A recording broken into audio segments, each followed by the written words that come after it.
Welcome everyone. My name is Sabine Boghossian and I will be your host for this new season of Afikra Outline. We're inaugurating this new season with our guest Hana Almilli. Hana is a multimedia artist, textile designer, and poet based in Riyadh, Saudi Arabia. Her research-based practice explores the idea of recreating affected and resurrected identities through the material culture of textile and assemblage. Belonging to Turkish, Syrian, Kurdish, and Saudi lineage, she was persuaded with questions of identity. Hana's practice interrogates nostalgia and the notion of belonging through weaving, dyeing, embroidering, photography, and poetry. In 2019, she conducted her first solo show, Sada Khara'it Ghurbati, at Isabel Percy West Gallery in Oakland, California. She self-published the collection of her poetry as a book, Al-Ghurba. Hana, welcome. It's my pleasure to have you on Outline. Me as well. I'm happy to be here. I'm glad. Now, Hana, as I mentioned earlier, you're a multimedia artist with a certain affection or predilection for textile.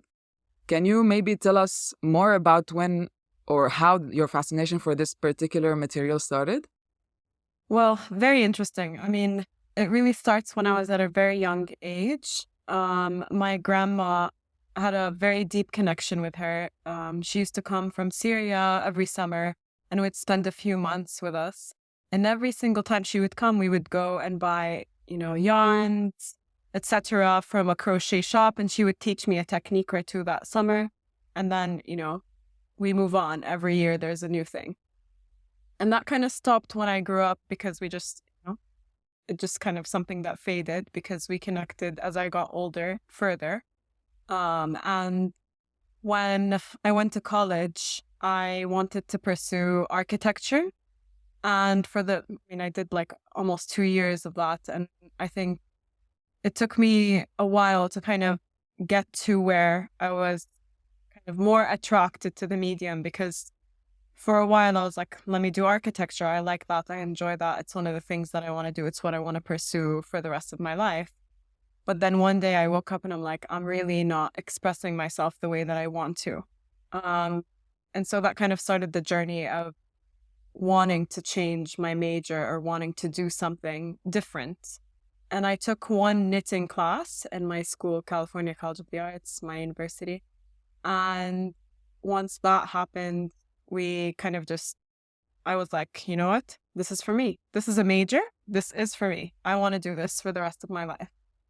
And that's how I really got into, this medium and this, I had a fascination with it. I just wanted to learn everything from screen printing to silk screen printing to embroidery to how do I incorporate previous practices into this, which is why I say I'm a multimedia artist, because I get poetry involved. I get sound involved. I get,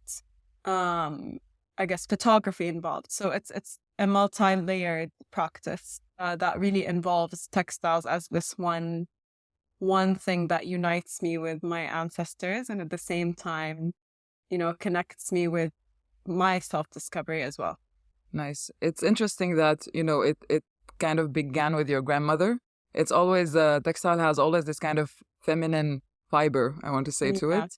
And I also saw one of your pieces, I think it's Echoes of My Alienation. Yeah, that's a series. Actually, not this one, sorry. There was one where you were talking about a dream that you had and that your grandmother had also simultaneously. I told my dreams to come, and so they came. Yeah. Yes. So that was quite fascinating to me. So you seem to really have a very strong connection to your grandmother from already, like in terms of dreams and, how you connect beyond textile, and the fact that kind of she transmitted this passion to you. Do you feel that it's maybe also one of the ways for you to connect with your lineage, other from the heritage that textile represents in the countries where you practice, and in terms of weaving, dyeing, and in terms of like know-how, let's say? I think, it's interesting because a lot of my work is, other than textiles being connected, there's a lot of research that goes into my work, kind of to rediscover, because I've always had this, feeling of alienation that's been surrounding myself and my family members as well. And that really interconnects us, in terms of like, I grew up in Saudi, but also I speak a Syrian accent at home, but also I had Turkish lullabies when I was younger, but also, there was a lot kind of happening at a young age. And I never really questioned it until I got older. I started thinking, oh, I don't really look that Saudi. I don't really speak fully in that accent. And if I do speak in the accent that is Saudi, it's from Jeddah, and I'm not living in Jeddah. I never grew up in, so it's been a mixed, identity. Yeah. And there was always this curiosity towards telling stories of my ancestors, towards telling stories of my grandma, and how I interconnect with also this idea of death and this idea of how death is alienation. So it's kind of like a rotation over this word of al-ghurba and alienation. My work really, revolves around that idea because it is such a big subject that also many of my family members have felt, whether it be, also my mom being born in Syria and then coming here when she was 13, or my dad, who also connects with that Syrian heritage and also grew up in Syria and came here when he was 13. And then, that feeling of kind of moving around and also not having your mother or father, whatever it is. So it's this idea of all these kind of Trying to make themes. sense a bit of Yeah. something, so wide through a practice that is also very manual, I suppose, where you can, And like it's very repetitive. It's very meditative as well. Like yes, the process exactly. is so, I mean, it takes so long. It's not, and I do everything by hand. I try to learn like everything by starting from, let's say a project or an artwork starts with an idea. The idea is a poem. I write a poem, and then after that poem, I visualize, and then I start thinking of the processes. How best can I convey this? What does that look like? What does this feeling look like? For the piece, Echoes of My Alienation, the series, it was this idea of this obsessive, repetitive pattern of mapping myself. So you can see little maps in the images that I embroidered. In the weavings, it's the repetitive process of weaving and inserting imagery, like the piece Through the Earth I Come Back Home has negatives in it. So it's also kind of interacting with histories and photographs within the piece. And also you add an extra element to it where it's kind of like, it's also natural dyes. What do those natural dyes represent? I've researched, natural dyes that come from each country so that I can connect further to the material, to the earth that I come from. That is my best way and the easiest way, especially as someone who can't go to Syria, as someone who can't go, you know what I mean? So it's these aspects of connecting by not being able to connect, but also, having that barrier, but also breaking that barrier, if that makes sense, through my art. Yeah, and making also sense, of all these kind of different origins. I kind of share this with you, and for a very long time it was a bit of a struggle to kind of define it, especially when you're in an environment where the, let's say, dominant culture is monolithic and people have one single, let's say, origin or maybe two, and then they ask you where you're from, and then you have to explain it, and then it's really difficult. Yes, yeah, exactly. 100%. And then they look at you, like you're an alien, and then you get that whole alienation experience. Exactly. Yeah. And it's so funny because there are moments where I'm like, I'm so tired of explaining. I'll just go like, I'm Saudi. And no. I'm like, what do you mean? Yeah, they no? won't take it for an answer. Yeah, like, okay, but you don't look Saudi. But your accent, it's there's like, a speculation of what, and it's so interesting. But, and it's such a topic that, I hear it from you. I hear it from a lot of people that haven't really spoken about it, that are excited to kind of talk about it as well. And talk about that feeling because they see that someone else has also experienced. And through the art, they're able to kind of reconnect with that feeling and validate it. Yes, absolutely. Yeah. And there's also, you were mentioning it earlier that a textile is such a repetitive kind of art form. And somehow when you're repeating that much, an action or anything, every step you take kind of brings you closer or makes the answer, let's say, a bit clearer. And then you can add layers and layers every time you repeat until you reach, a moment where a work or a fabric itself becomes like a set of multiple layers, and then it becomes, like our identities, basically. Basically, and self-portrait. They are self-portraits at the end of it. Yes, Like, to me, actually. that's what I consider them. They're representations of us. And also, textiles is so integrated in our lives. And so, I mean, the many people that come to me and say, oh, my great-great-great-great-grandpa passed down this jacket to me, and it just kept extending. And then if they lose it, they're just like, no. Or, I mean, it could be a piece of jewelry, but with textiles, it's so dominant. It's passed down clothes, it's passed down histories. They do have that. They're so multi-layered, other than the fact that how they're made, but also it's just this idea of it being like such a process that reconnects you with yourself and reconnects you with the past as well. I also find it interesting that when I do, for example, give away clothes, someone else gets to live or relive, their lives through that piece. And that piece has history now, no matter how much you wash it. Or like, I consider those things, I consider my textiles, the ones I make, it's like, it has it has my hand through each row. When I weave, it has my hand through each it's there. My blood when I embroider, like, it's all that. Yeah. That's, I guess, also how, textile becomes so personal, beyond, the fact that indeed you use, a piece of clothing. When you're knitting it yourself, you're making it with your own hands. And one thing that is very interesting is, like, a lot of times when people are brought to, let's say, emigrate, or refugees are brought to move, the small pieces they bring with them tend to be sometimes, a piece of embroidery by a grandmother, or those are light, kind of pieces that you can easily transport with you, but that have so much powerful meaning. And history. Yes, exactly. And history, and being able to kind of, because, with textiles, there's a lot of, like, for example, crochet techniques, but it's specific to specific families. They have a specific pattern, and they came up with a specific, how do you repeat that? I had one professor in university, and I mean, she's a textile artist, but her whole, practice revolved around recreating crocheted pieces from her Armenian grandmother. And she keepsakes them and does it in reverse, just so she can know how to do it. And so she's relearning that through the process of a textile. Maybe not specifically the way that she's done it before, but it's there. The history is there. You trace it back, you're able to trace that back. And I found that so interesting.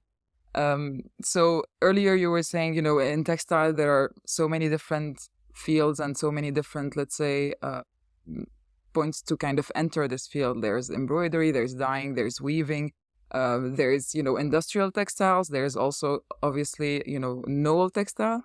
And I was wondering, you mentioned a bit earlier, your process. So you start with a poem, and then sometimes you say, okay, what is the best, let's say, material to reflect this piece of art? Can you tell us maybe how do you decide what kind of material and what kind of, let's say, process are you going to use for each and every piece? So in terms of, I guess I'll just go back in time, because I think it's important to say that when we were in studying textiles and trying to get into the medium itself, a lot of the process was to learn everything. So some people specified and chose specific things, and that's what they mastered in. But I was so interested in everything that I mastered in mostly everything. I think I guess in terms of the medium itself, most recently, I've been connecting mostly with embroidery specifically, and weaving.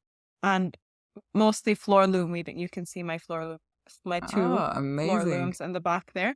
But so there's, I mean, using those as a medium. But I think it's interesting because specifically when I do want to process or do a project, I think my ongoing project is the Echoes of My Alienation, which focuses on embroidery techniques and so on. I think this is something that I've been working on specifically.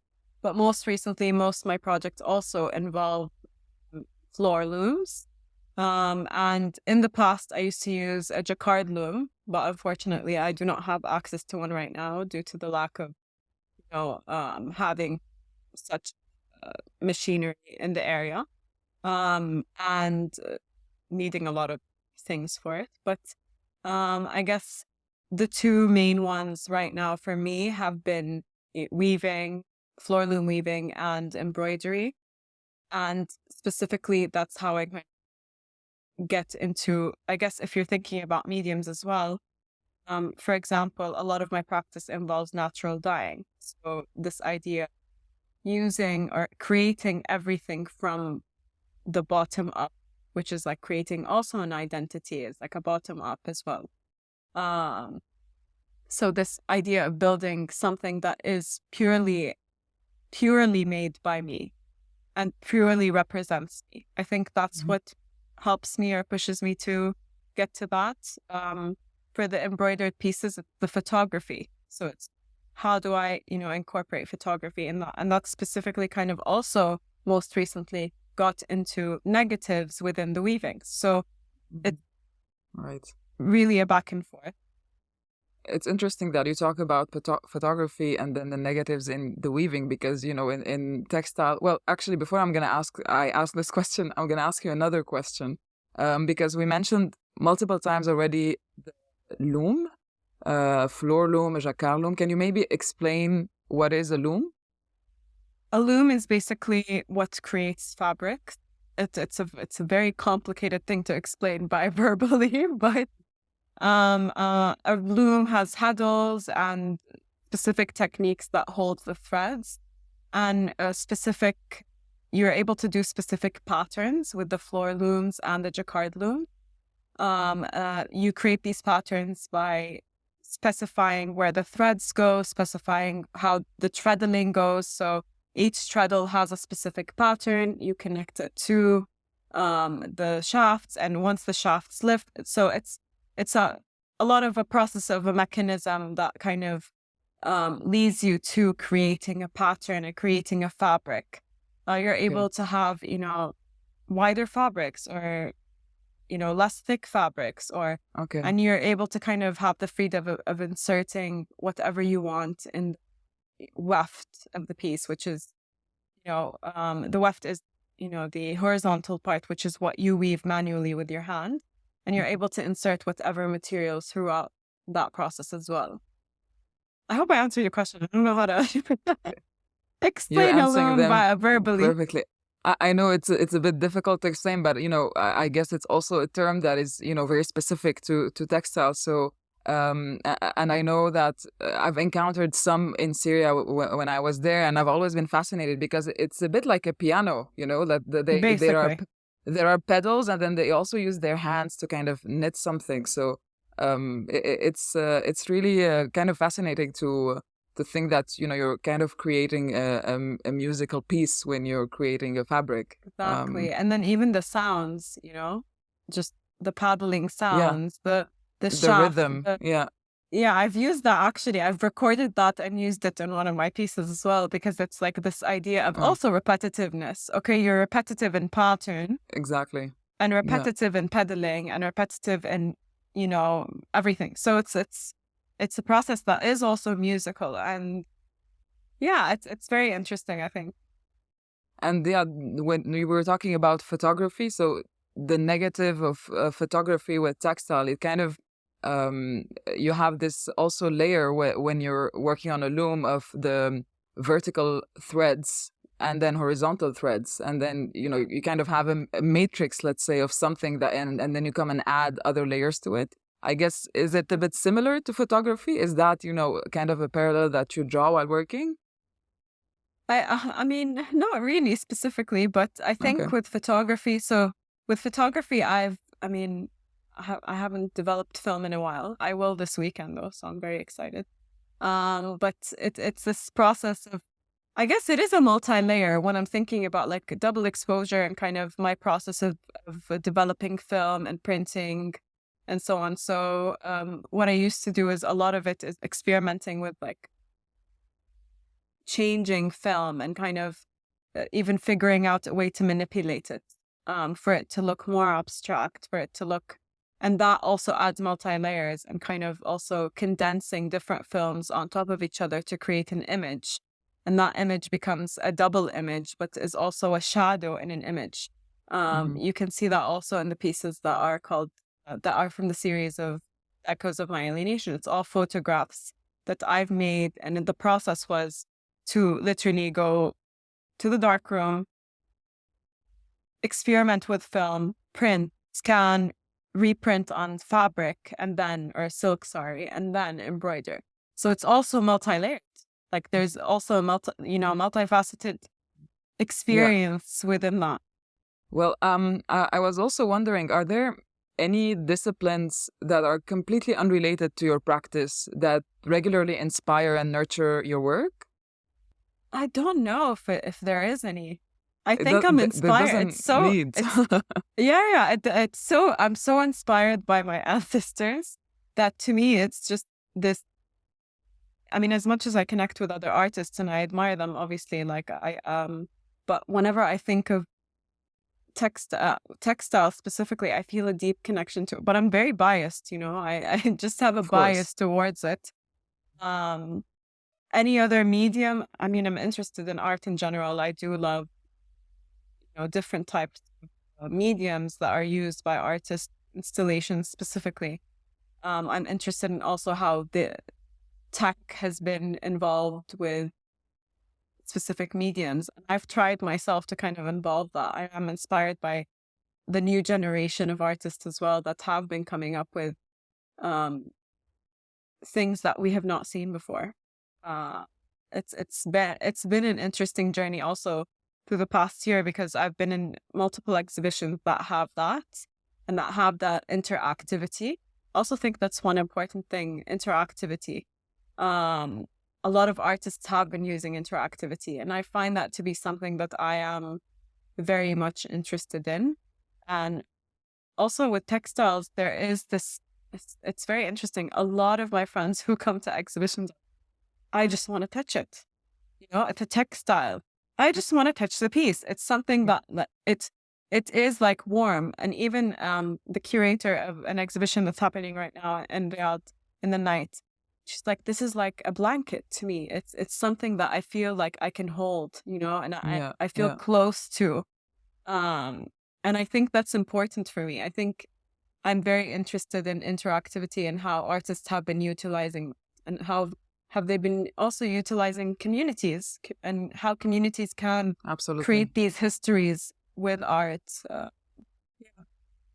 Yeah, because also communities have, in textile, this, know-how, especially traditionally, is very linked to communities. A lot of times, for example, women don't embroider alone. They would Yeah. embroider with, their sisters, Knitting mothers, community, grandmothers. Exactly. 100%. Specifically when I was in the US, you would hear a lot of like knitting guilds. They would sit down and knit together or create a communal piece. There are a lot of artists that have utilized that as well and have the community kind of, come tuft or embroider or all of that. I think also it's very important to involve the community because they are a part of the process. They are a part of the history. And you are creating new histories through art and through textiles and through any medium, really. Hmm. And I've been really, really happy to see that most recently, as well in Saudi and Saudi artists also. So I guess one of the pieces that I think has been very, very important to me and very important in my practice is a piece called Through the Earth, I Come Back Home. And the piece really explores different dimensions in my practice and have developed new practices as well. Um, One very, very important thing for me was to be able to kind of trace back through the history of my ancestors and understand and learn, and through whatever they have done in their lives, whether it's be commemorating other people or whatever it could be. So one of the things that I was able to kind of find through my research, because I was trying to, be able to interconnect, the Saudi, the Syrian, the Kurdish, the Turkish, all these aspects, and kind of reconnecting with each aspect individually, but also collide them together and see the similarities and the differences in order to kind of heal from that alienation.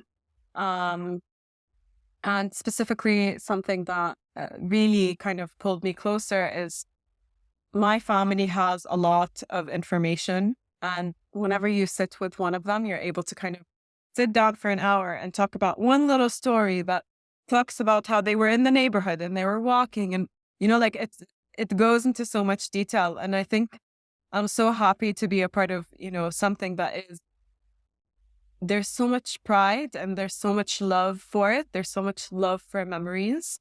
And growing up, it's been always something important to cherish my identities. So my dad would always say, you're Kurdish, you're Turkish, you're this, you're that. And this is, I grew up here and that's why this is that. And there's always like an over explanation of it, but I always loved listening to those stories. And I wanted to also dig deeper and find my own stories as well, because since I went to college and however long, most of my grandparents have passed away. And so with that, I've lost so much, so much oral history. I've lost so much stories. I've lost so much, those things kind of also dissipate with that idea.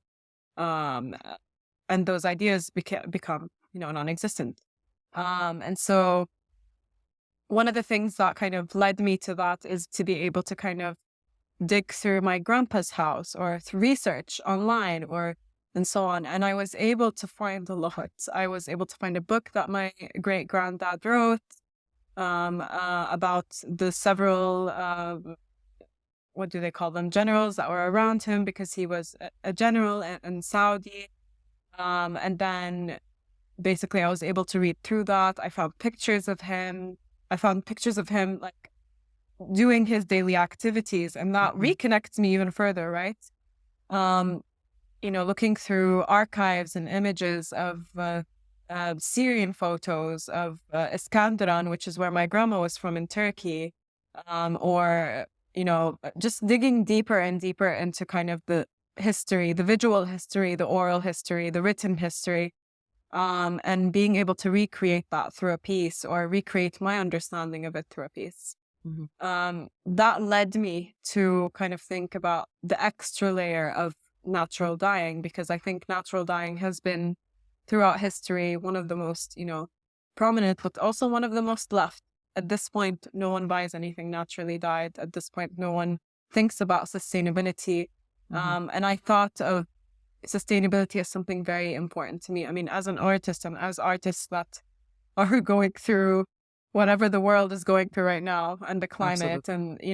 And so it's very important for me to kind of reconnect also to the earth, and be able to kind of, even if those dyes were not from there or were not originated from there, it's still a connection to that. It's still the smell, the senses are kind of grasped and overwhelmed with those feelings as well. So hibiscus, so many chamomile, etc. Also reliving that childhood, because I grew up having that, karkade, and the tea and the baboonish. infusions. Exactly. Before you sleep, or the Turkish coffee when you wake up, or like those little rituals. It's kind of also rethinking that and also healing from that as well. Like, so that piece was really a commemoration. I did it as a part of a residency through Miss Art Institute, and we took 3 months fully engulfed in the process. So research, photos, scanning, printing, cutting. Wow. It was a lot. Even the loom right here, this one, I had to build it from scratch. Oh, So wow. Yeah. It was like, it was all like multiple pieces, and I had to build it, and several times because it kept like not working out because the manual was, like it was just, and it was so interesting because the residency was communal. All of them came and helped me build this thing. And all of them were there when I opened the piece and revealed it. Because, Wow. the in the loom, it kind of reverses within. Anyways, so I go through the process of naturally dyeing, and multiple failed because I didn't have the right materials that you would have, from abroad. I had to order them, but then I also had to go to a attar and be able to ask him, can you please give me, anything? And then he's Yeah. like, yeah, okay, but this doesn't work. But that doesn't, until I was able to kind of reach someone who knows how to naturally dye.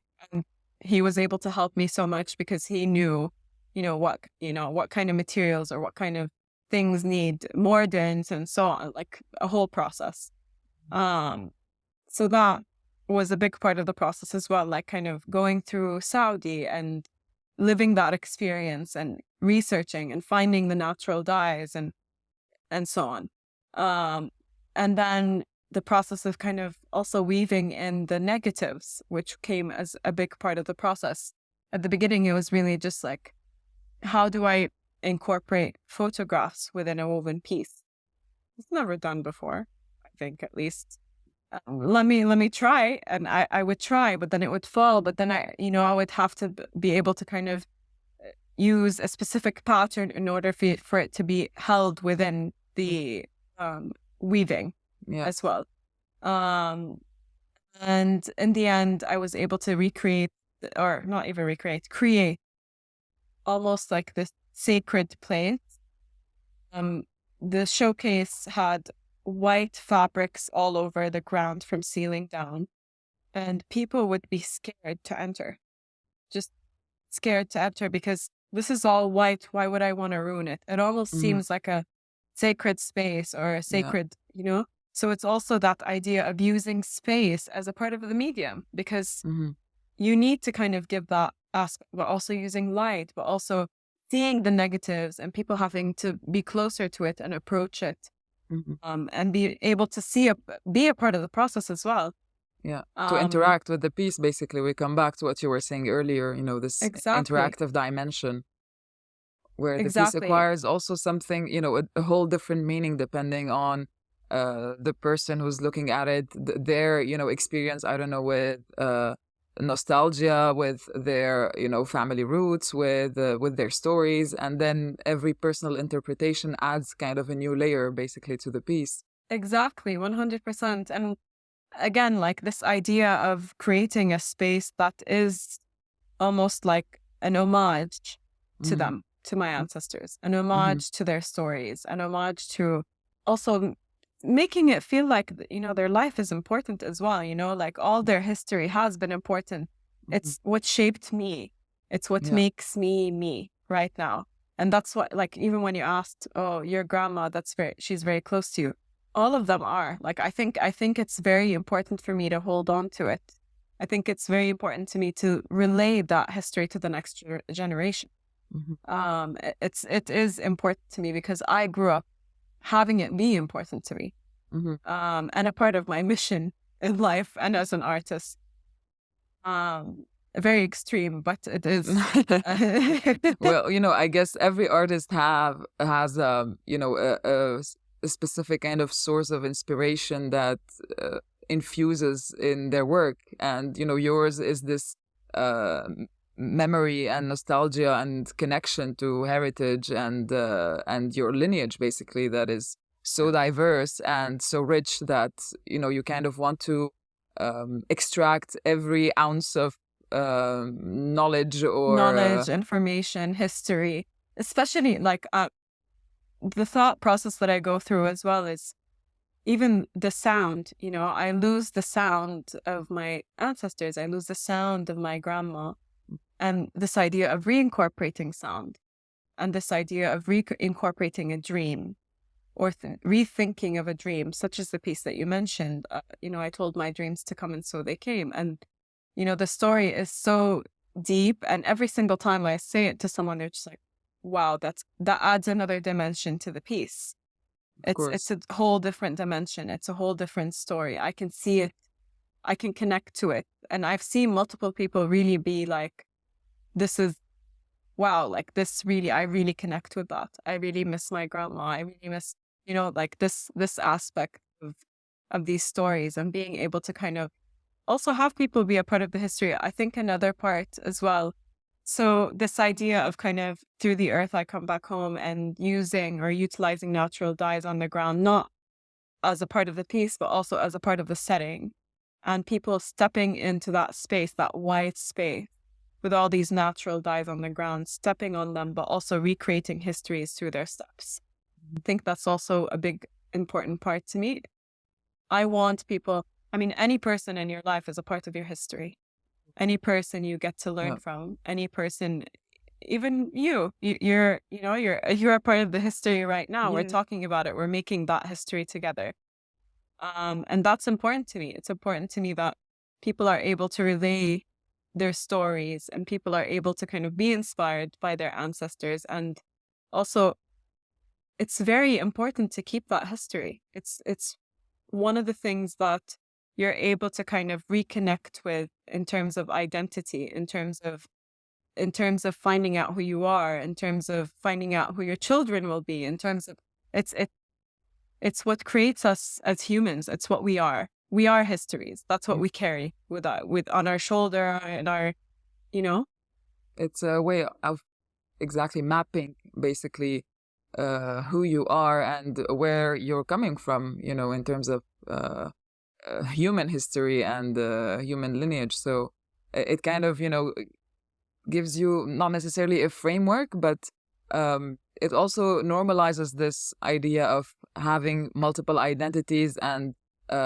being able to reconcile them together, and not having to choose basically whether you're Syrian or Turkish or Saudi or Kurdish. But not being limited, exactly. Not being limited in terms of, we're not defined by others. We're defined by our own history. We're defined by our own experiences. Yes. There are some people that, grew up in Saudi and their mom was Syrian, but that wasn't something that's prominent in their life. And that's also okay, but there are people that have that rich, very strong, long history of, experiencing that multiple identity. And that's also a beautiful thing. A lot of people, experience it negatively. Which is kind of also interesting, because, you have to be defined. You have to be defined into one thing. You have to choose, you have to pick. To choose. You have to pick which, no, I don't have to pick. I want to be all. It doesn't have to be one or the other, it can be all of them. It can be in different ways, it can be like one of them can be through language. The other one can be through the food you eat. The other one can be through the art you practice, or, in a different, every person, lives their identities in a different way. But indeed, it can be intimidating to live in a society where you have to kind of fit in a box, and then you have to answer to the question of where are you from? Okay, well, do you have half an hour so that I explain my whole lineage to you? Or not even that, but they're, surprisingly nowadays, ever since I've been back from the US, because when I was younger, I used to not, like, okay, I'm Saudi. And then they're like, what? How? Just explain to us. And I would just, do I want to explain, like, I don't know if I want to explain. And I didn't know what that experience, like alienation was not something that, and ghurba was not something that I knew fully. And fully grasped until I traveled abroad and lived abroad by my own, without my family, without my friends, without, I was able to kind of experience that further. And funny enough, some people deter away from the culture, but I was able to reconnect with it. Like, I just felt there's something that is holding me to it. I want to be home. I want to be in my multiple homes. I want to experience them. I want to be able to experience Syria. I want to be able to experience Kurdistan, which no longer exists. I want to be able to experience, Turkey, and travel to it. So I was able to do that, for example, last year, and I was able to kind of experience that. So it's this idea of also kind of traveling, and this idea of constant traveling to rediscover yourself, because you're put or forced in that uncomfort and you're able to face it. And once you face it, you're able to kind of create that story or say that story or feel that not being comfortable, and also accept it.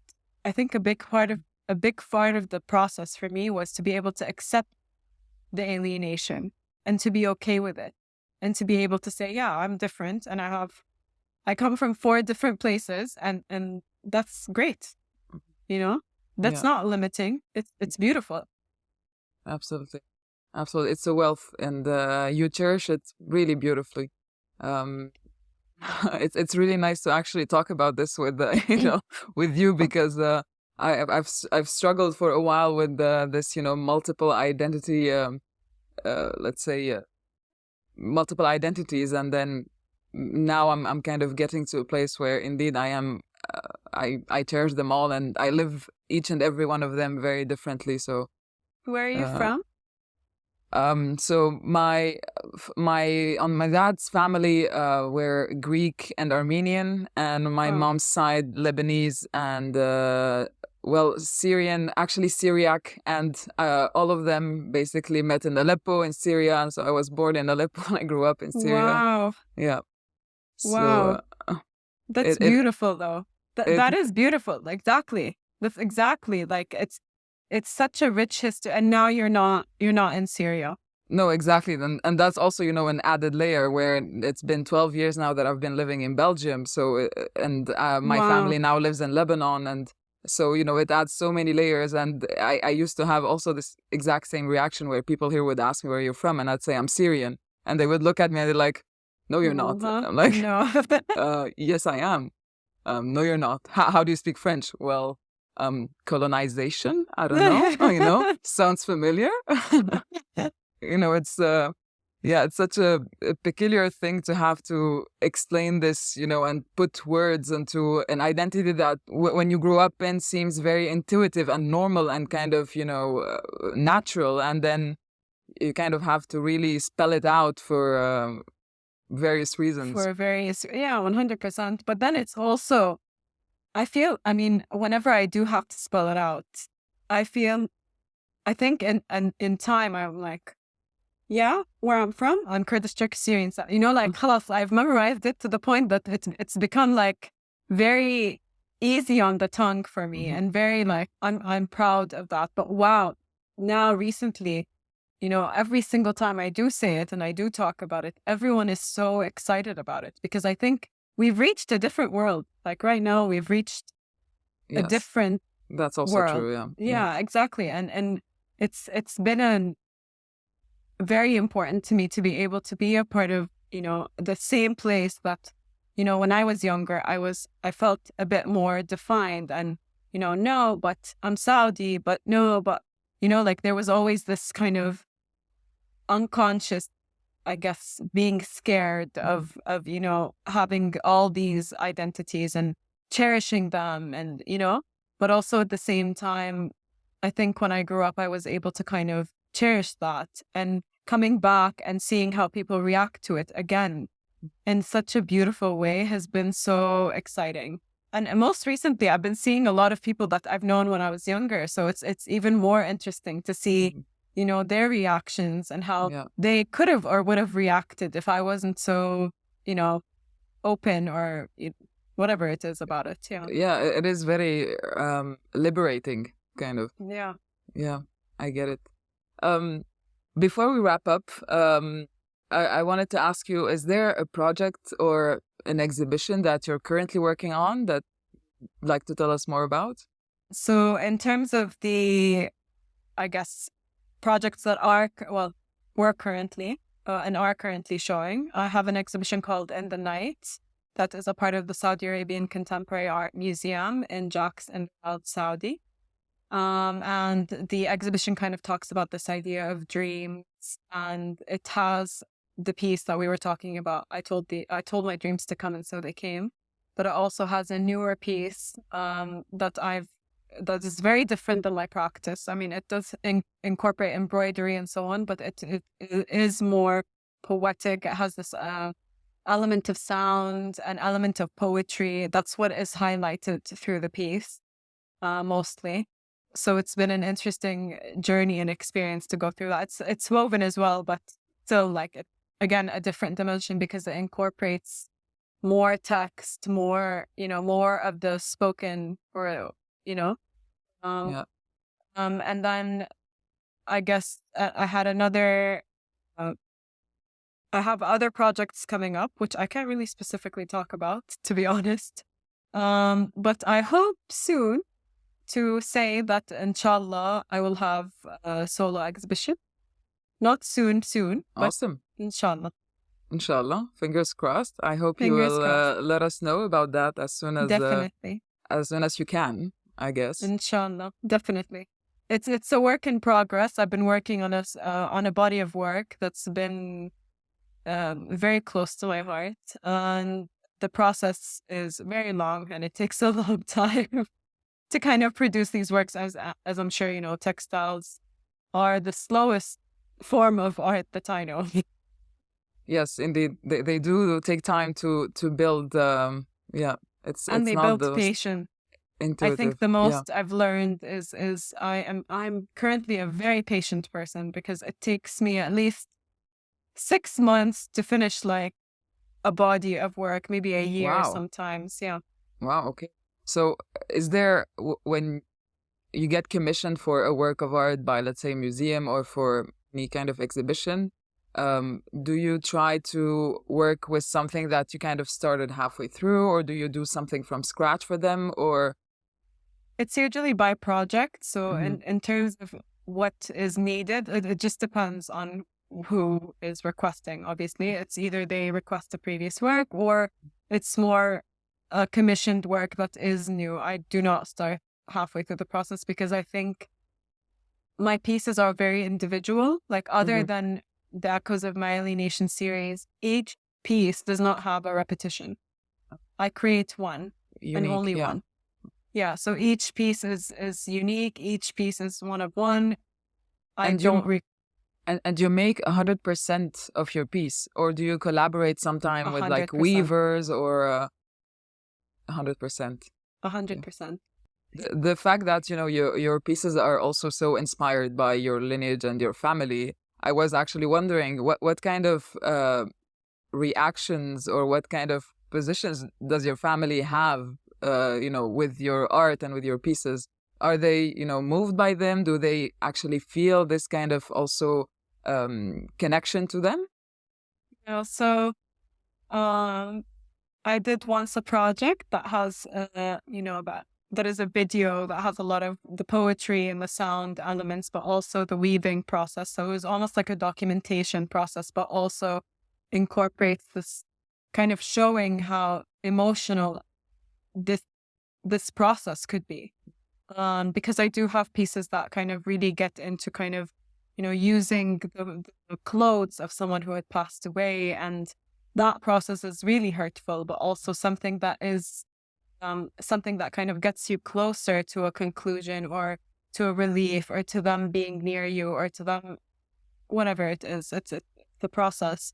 But my father, when I did show a video and wrote, or a big part of the book that I wrote was within that, short film, we'll say. And he cried. He just, Wow. he felt so connected to it. He cried. He's like, I feel that way.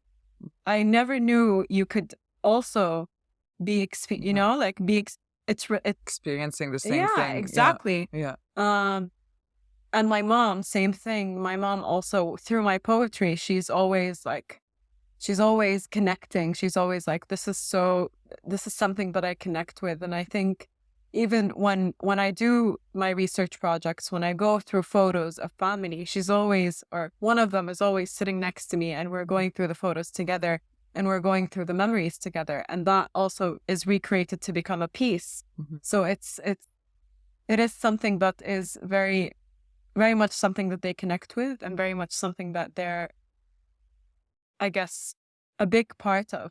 they are my history as well. They are a part of that history. They're happy that there is, this idea of that history remaining, Yeah, and it's a bit maybe a way of you're basically putting kind of shape and giving material to something that tangible, they felt for a long time, but they, maybe couldn't really express or didn't really know how to put words on. And then, suddenly they see it in the form of a poetry or an installation or a work of art. And then it becomes tangible. Yeah. It becomes something that is alive and something that, maybe they weren't able to speak of before, and maybe they weren't aware of where to pinpoint that. I think it's also interesting because I did graduate with a writing poetry, creative writing minor. And in that process, I met so many people that were able to connect with my poetry and that have pushed me to actually pursue the minor. Because since a young age, I was writing I've been writing since I was 16. Okay. I've been writing poetry, but I would hide it. I just would, hide it and not speak about it. Okay. Well, no one cares about this, like. When you're a teen, you're usually ashamed of that. Like, no, exactly. Don't look at it. Exactly. Yeah. But then, I grew up. I went to, college. I started writing even more. I brought back my old poetry and incorporated it within the book because I was like, wow, people actually relate to that. And they're able to kind of see it from a different perspective as well. And a perspective that I didn't see it before, because I thought these are things that I need to hide under, And even for my book, I self-published the book. I have a few copies. My friends are always like, where is the copy? I want a copy. And I'm just like, I'm still like, just holding on to it, because even with my textile pieces, to give it to someone or to be able. Of course, it's very personal. Exactly. Yeah. But then I've accepted that also people have that experience, and it's okay for them to also take a part of that experience and, have it be a part. It's beautiful. We're having a shared experience through my work and through the pieces of Al-Ghurba, Yeah. Now that you mention your book, actually, where can we find it? Please. Soon. Okay. I'll let you know soon. I would love to actually have one, and 100% soon. Definitely. I'm definitely gonna develop that probably around the solo. Let's see. Okay. Inshallah. Well, thank you so much, Hana, for your time. This was a lovely conversation. If anyone wants to find you online, it's through your website, hanaalmilli.com, right? Or through your Instagram account with the same handle. With an extra A. It's HANAAA3A. For the Hana Almilli, right? Hana Almilli, exactly. Perfect. Perfectly spelled. Thank you so much. Thank you so much, dear. It was really nice meeting you and really nice to be a part of the conversation. Yes, you too. Take care. Take care.